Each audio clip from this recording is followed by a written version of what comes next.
That's the mystery, that we'd all be one. And, and that's the interesting thing about like America. We sort of, we take so much for granted, but it was saying, when it keeps talking about the people, Declaration of Independence, it's like, yeah, there's a self-sovereignty there that doesn't really show up in history prior to that. Not really. It's like, you believe God. You do what you believe God wills you to do. Like, you make that decision. You have the relationship with God. And then we're all going to get together and talk about it and vote. Maybe not everybody at the time, but we're there now. So so resisting this authority and what this order, resisting the order of the authority. Those ones, whoever does, resists, and it's a different word.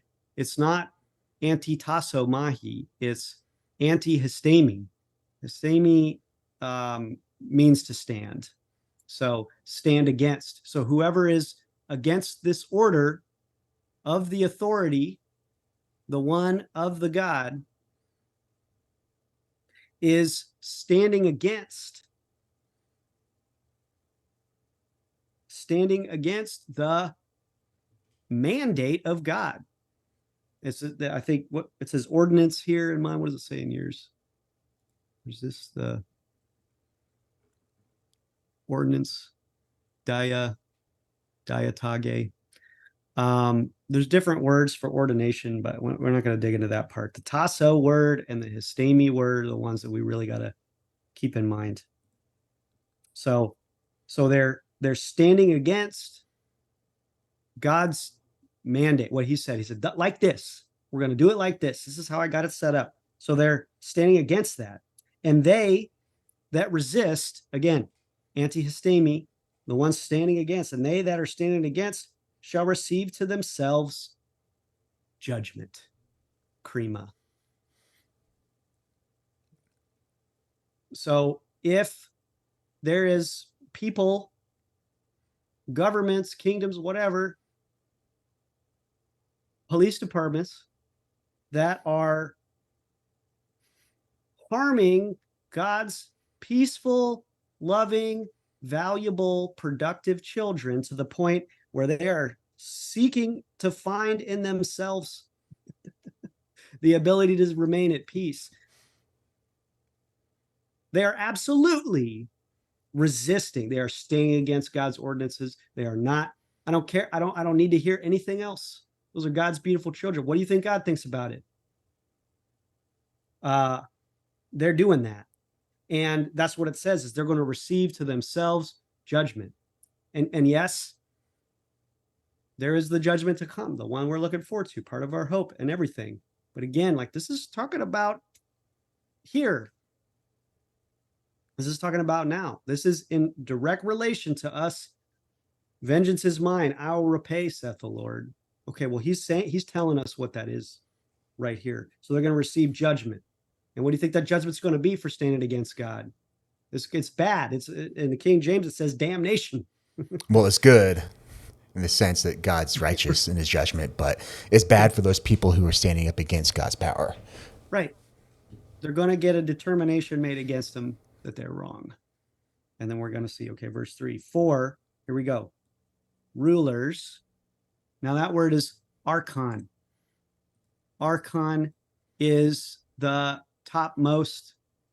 It means like the first. It's maybe by way of analogy, it's the arch. It's the top of the arch. It's the topmost. That's the authority. That's the ultimate authority that has the power that can then delegate it. And it is expressed as exousia. In other words, the people that are going to carry it out, those authorities. So that's why I guess maybe I got a little sensitive about, they're like, well, God's exousia. And I'm like, I feel like you're not giving him enough due. God's definitely arche, and all power comes from him. So anyways, for rulers, archons, topmosts, are not a terror to good works, but to the evil works, will you then not be afraid of the power? Are you not willing to be fearing? And implied in that is respect, the exousia.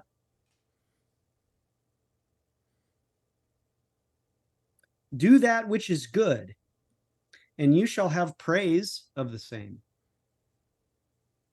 So those exousia, those powers that have this authority that's delegated, that's part of this structure, this tasso, this regimenting.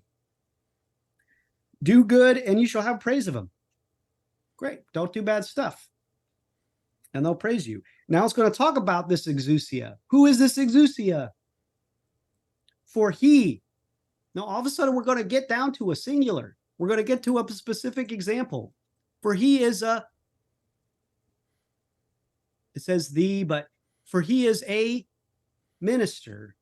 So he's a guy with a collar who's sitting in a church. There weren't churches like we understand them back then. That word just means servant, diakonos. He's a servant. This exousia is a servant of God. To you, for the good. That's why that person is, according to God's ordering, put in that position. And I can see why, especially for people who frankly don't have the Spirit, who don't walk according to the Spirit, who are maybe even if they do, they're just fleshy, why they need to be like, how does this fit in with our court, our aristocracy or something, right? And you want to be able to go and say like, hey, king, stop cutting off people's heads and starving the peasants because, I can see all of that. But we're talking about spiritual structures in this world and why we can leave this vengeance up to the Lord, not just in the time to come, but here. So who is this exousia? For he is the servant, the diakonos. It means it runs to serve. He's going to do God's will of God to you for the good. But if you practice, and again, we've talked about this, the doing an evil thing versus practicing evil, they're sort of different. But if you practice that which is evil, be afraid. For he wears not the sword in vain. He wears that sword for a purpose. And what do you think that purpose is? To just look cool? No, it's to pay. Let's read it. Let's read it right here. I think what's lost in some of this is people are trying to identify who is that he that Paul's talking about. What's his name? Is it? If he had a name, they'd put it in there. Is it Joe? Is it Joe Brandon? Authority. Is it Donald Trump? Right. Is it the King of England? Like, who is this he person? Paul, just tell me who he is. I don't think this is even talking about a person. I think this is talking about like the power of which like is the exousia. I think there's like a persona being given to this authority. Think of it as an office, perhaps, because again, in an army, which is the word that's kind of being used here, this tasso word, you have officers, right? Mm-hmm. It's an office. And is it one that's given by some ecumenical council? No. We're talking about God's structures. Probably, and I would say this, like probably these people, nobody knows their name exactly. They're not famous people. They're not, I don't think so. I think because, okay, well, look. So what is he going to do? For he is the servant of God, an avenger for wrath upon him that does evil. So tying that again back to the back, why vengeance is mine, I will repay. God is explaining how we can we'll soothe ourselves and say, I don't need to take it into my own hands because there is a structure, there is an authority, there are men who hold this office and they wear a sword.